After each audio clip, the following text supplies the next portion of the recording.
अभी देख सकते हैं यहाँ पे 12 वफात की तैयारी हो रही है।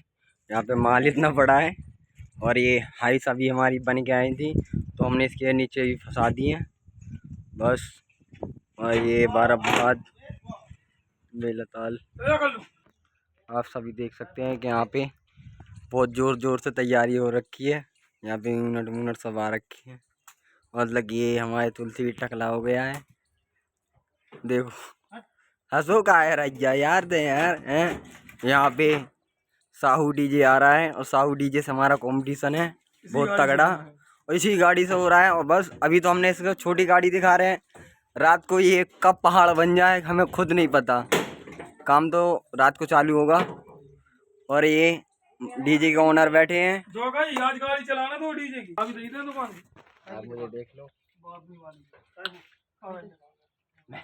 देख भाई